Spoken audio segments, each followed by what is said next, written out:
So yesterday was a difficult day.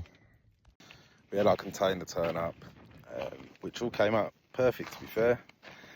They dropped it off at the house, it all went well, started unloading it, and it was actually, we were all doing well actually, with the help of Irene's brother, his missus, and Irene's sister, and everything really well. Until we decided, let's take a break, let's go to the beach. So we jumped in Poppy, the Pajero, and we started driving up the dirt track. And as we were driving up, all of a sudden the car was just over revving, and I didn't have my foot on the accelerator, and it was just revving and revving and revving really high.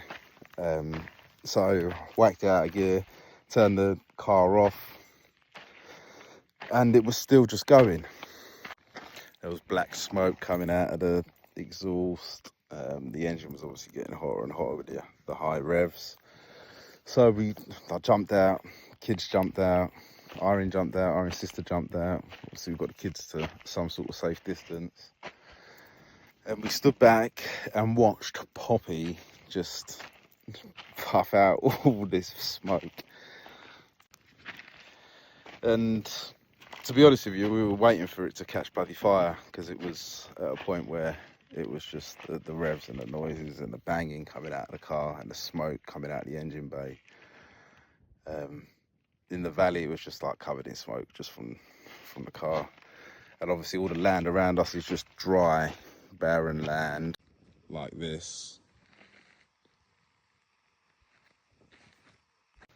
And with recent events in Cyprus, to be fair, that was the first thing I was thinking of. If this thing catches fire, we're in big trouble here. Luckily, she didn't catch fire.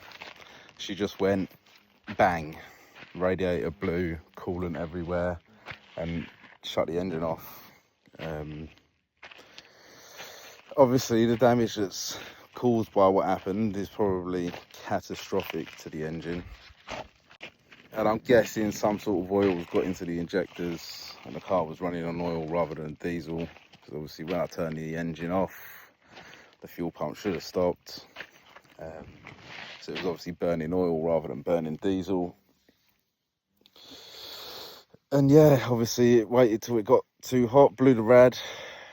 I mean, what other damage it's done to the head, gaskets, obviously, pistons. Who knows?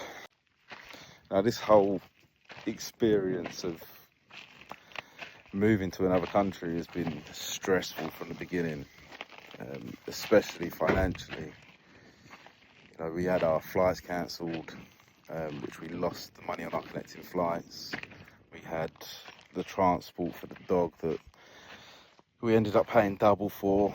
I mean, all in all, we're probably about £7,000 down with all of the problems that we've had along the way. And now this with the car, which we're going to end up with a bill for, which is probably going to be a new engine rebuild, with no real finances to pay for it, let alone in the house. We still haven't got our generator fixed, our electric is not on. The solar, when I was testing the batteries in the battery bank for the solar, it seems like one of the batteries is gone. So that string of the bank is not running, and it's only running on 48 volts. So it's not, well, every time you turn anything on, it just trips out because it's running on one string instead of two. So we've got that to try and sort out as well. I mean, like me and Irene are close to breaking point, to be fair, and it's just getting tougher and tougher. But we will carry on because we have no choice but to carry on. It's just a test. It's been a hard test, especially in the country with the unknown. Luckily, like, Irene's brother was there yesterday, and Irene's sister and Irene's brother's missus was there. So like, that was I'm glad we weren't on our own, you know. With the kids. So Irene's family have obviously support us in every way that they can, her mum and dad and everybody. Like, I can't even tell you how many there are that are so supportive, because Irene's got quite a big family. But it's just been tough, still been tough. anyone who's done this sort of move to a foreign country and gone through the trials and tribulations that we've gone through without the support of any family or friends around them, hats off to you, because yesterday was a tough day. And like I was pretty positive we still ended up going to the beach, because I was like, let's go. What else are we going to do? There's not much we can do with a bloody car. Let's still go to the beach and enjoy an hour down there, which we did.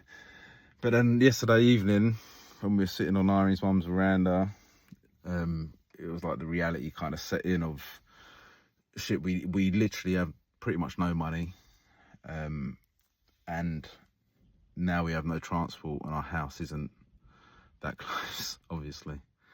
We can't just kind of walk around here because we're on a dirt track, so we need to find some sort of transport.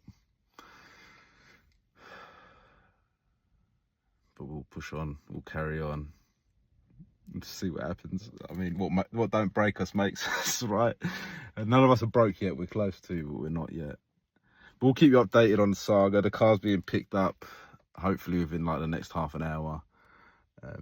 Even as we talk now, I've got Oren's uncle ringing me. He's probably heard about what's happened to the car, and he's ringing me and trying to get it sorted. Guarantee you.